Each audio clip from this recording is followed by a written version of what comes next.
J. Cole boring. No, I'm kidding. I love J. Cole. J. Cole, one of my favorite rappers of all time. However, being a Cole fan for like probably close to a decade at this point, actually, he has always dealt with hate in his career. There's not been a single day that J. Cole has had relevancy where he hasn't had haters. And I'd say overall it's mostly uncalled for, but I do see why J. Cole gets hate in some regard. And it's a lot deeper than like just the fact that he's a corny positive rapper and stuff like that. Though there is definitely an aspect of that, like, you know, being a positive rapper overall in the industry kind of just leads to a certain sect of people that are going to hate on you, i.e. Logic, i.e. Chance the Rapper, Macklemore. Pretty much J. Cole's whole career he's dealt with criticism on how he raps, what he raps about, the people that listen to J. Cole. These have all been pretty common criticisms about him. It feels like there's been a bit of a renaissance in J. Cole hate recently with the whole Big Three beef, and it's honestly no surprise he's dealt with it so well, considering this is not new to J. Cole. Actually, over a decade ago, he did an interview and he addressed this sort of thing. People criticizing him for being boring. This is probably the first big criticism that J. Cole got in his career from the masses. Here's what he said in the interview about it. It's funny, but it's sad. Everybody has their own style of music that they like.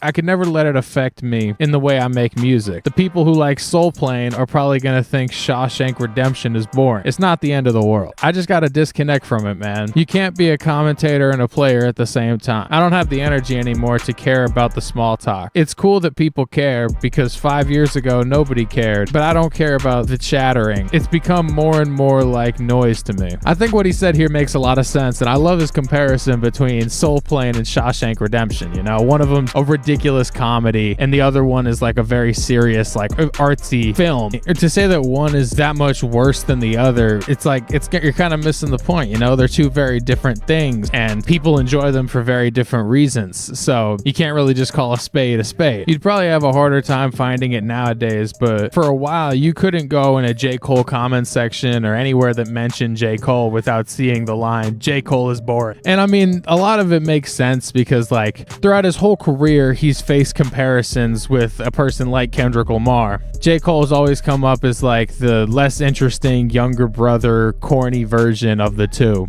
which in some ways is fair, in a lot of ways is not very fair at all. They're just two different people. They rap about different things, but they rap about a lot of similar things, to be fair. A lot of this can come from, he can tend to have a bit of a lazy delivery on certain songs, like in particular on For Your Eyes Only.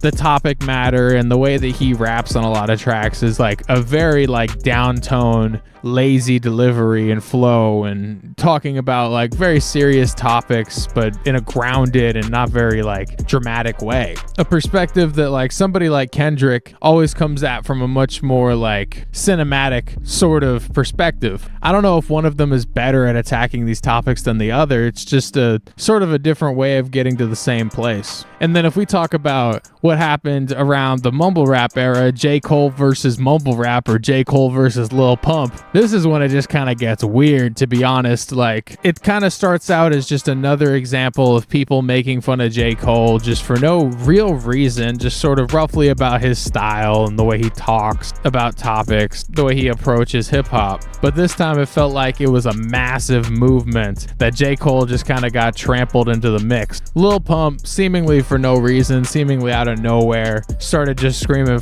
J. Cole, really just made it a meme, sort of just co-opted the meme. Kind of just feels like he saw it in like Instagram comment sections or just like places that he hung out, that he existed in. I was sitting like in a room one day and I seen that shit in my, like in my comments, people were like, fuck J. Cole, man. Oh, so it was already happening? Yeah, low key, yeah. Did you know why they were saying that? Like, was you so in tune with what was happening that you knew like why they were saying that? Like, damn. You still don't know why they were saying that? I mean, but now I kind of get it because like we make different type of music, so people like, I don't know, you know. He really was the antithesis of something like a J. Cole, like a Kendrick Lamar, like a Lupe Fiasco. You know, this was the whole lyrical versus mumble. And so anybody that really loved Lil Pump and was diehard for Lil Pump was clearly going to be the antithesis of a J. Cole fan. And so Lil Pump sort of played into that. To be fair, being the marketing genius that Lil Pump is, and I'll stand by that to this day, he knows what he's doing for the most part. I'd say 75% of what Lil Pump does, he knows what he's doing. The other 25 is like immature happenstance. And so I believe when he started like dropping the J. Cole diss track leaks on his Instagram, or like just screaming J. Cole in random places, or making that kind of a part of his brand for a little bit, I think there wasn't much meaning behind it, but J. Cole got caught right in the crosshairs and he took the bait. J. Cole very much took the bait, and he dropped 1985 on his very next project, KOD, coming after Lil Pump and mumble rap in general in a very mature and thought out way, a very J. Cole style of coming after somebody, looking at it from all angles and sort of giving his projection of what he thinks will happen to these mumble rappers, these mumble rap kids. And to be fair, it ended up being incredibly accurate, just coming from a veteran of the game and a guy that had been in it for a decade at that point. But the accuracy of his diss didn't really end up mattering that much, you know, not to the fans at the time. This diss sort of all concluded with the podcast with J. Cole and Lil Pump addressing the whole beef and making amends and trying to sort of put it behind both of them. It was never really a beef, to be honest. Like, Lil Pump even says it in the interview, he really just did it for attention, just did it to get clout. Kind of showed the divide between a guy like J. Cole and Lil Pump, because Lil Pump was just doing it for attention, for clout, and J. Cole really just loves this hip-hop. And I think somewhere deep down, Lil Pump saw that J. Cole is really just an artist that loves this the game, and the game was turning on him once again, and you could see the hurt in J. Cole. And I think Lil Pump could empathize with it. Maybe Lil Pump had a bit of a fear for this eventually happening to him one day. You young, so like you don't know what it's like yet to love some shit, fall in love with some shit, and then watch it change on you. You know what I mean? Like, yeah. Imagine if you still wanted to do this when you was 30, right? And imagine when you just start turning 30, but like people don't fuck with the shit you doing no more, cause now niggas like all the lyrical shit again or whatever it is, or they like some new style that make you feel like, damn. Like, if you already evolved and you know, was just accepting and open, which hopefully you will be. Everybody not like that. I wasn't like that. But if you like that, you're going to be like, oh, that's what's up, man. I'm glad y'all doing your thing. But if you scared and fearful, you like, damn, that shit whack. Y'all niggas on this emo shit, man. That shit whack as fuck. That shit whack, but it's like, I'm only saying that because I'm scared that you're not gonna like my shit no. What J. Cole was going through at the time, I think we're going through in a similar way with Lil Pump nowadays. That Lil Pump is definitely past his peak by far. No one's really listening to Lil Pump 2 or anything he's been dropping lately. And Lil Pump's just kind of scrambling for relevancy once again, because he never really committed himself to the art or presented himself, you know, as a person that loves this shit like Cole does. At this time, J. Cole was at a point in his career where he was supposed to be the superior, the older brother, if you will, the middle child to two different eras of hip-hop. But he was getting dragged down and trolled by a 17-year-old. So wisely, after this interview, they kind of just put it behind them. And J. Cole was able to seemingly make a full recovery, and within the next couple of years, dropping very, very high-quality music, hopping on so many different features, having a feature running to be compared with like mixtape Lil Wayne, getting on everybody's projects and dropping some of my favorite verses of all time, I will say. But by the time we get into more recent era, the big three beef and all, J. Cole found himself being the weak younger brother of the three of them. Being on first-person shooter with Drake, almost subtly trying to pass up Kendrick. And I think that Kendrick probably low-key saw that happening, and that's why it became like Control verse all over again for Kendrick when he hopped on Like That. Now legendary feature much like in the Control era, where Kendrick is just not afraid to come after and rip apart everybody in the industry to let them know where he's at and who he is. Initially, J. Cole played into this rap beef, being the first one to drop a diss track and clearly not realizing how far Kendrick was willing to go with all of this. And of course, we all know how it went after that. It became clear that he realized just how serious Kendrick was about this, and I personally still believe the idea that Kendrick probably contacted Cole behind the scenes and like let Cole know that he doesn't want to do Cole. He will do Cole like this, but he doesn't want to do Cole in this way.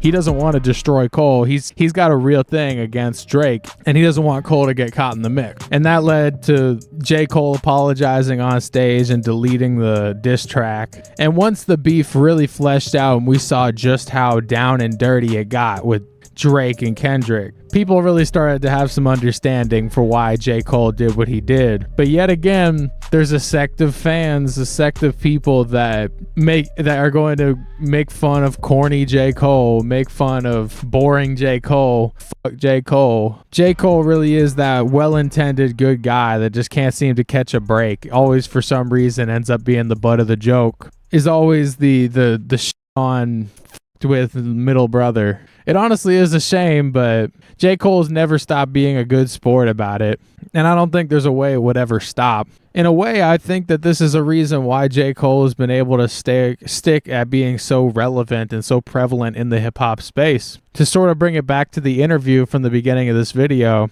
he says that it's sort of nice that people care because they didn't used to. All comedy has an aspect of truth. Anything that actually people can tell when something gets under your skin and really bothers you, and so they'll stick it to you. But at the end of the day, it keeps eyes on you, keeps you relevant. But I am very interested to hear what y'all have to say about this, and I want to get your take on this. Like, obviously there are some things that are warranted to hate on J. Cole for, and it is, at the end of the day, it just comes down to personal preference and taste. I can't really tell you what's right. It's your opinion. So I'm interested to hear what y'all have to say down below, and I fucking love every single one of y'all. I'm going to see y'all in the next video.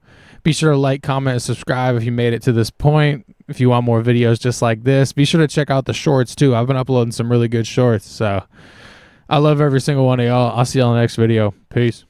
You know, Mark, I think you're beginning to grow. Well, sir, I don't know how much value I have in this universe, but I do know that I made a few people happier than they would have been without me. And as long as I know that, I'm as rich as I ever need to be. So I'll catch you on the rebound, your magnitude. Until next week, Nanu, Nanu.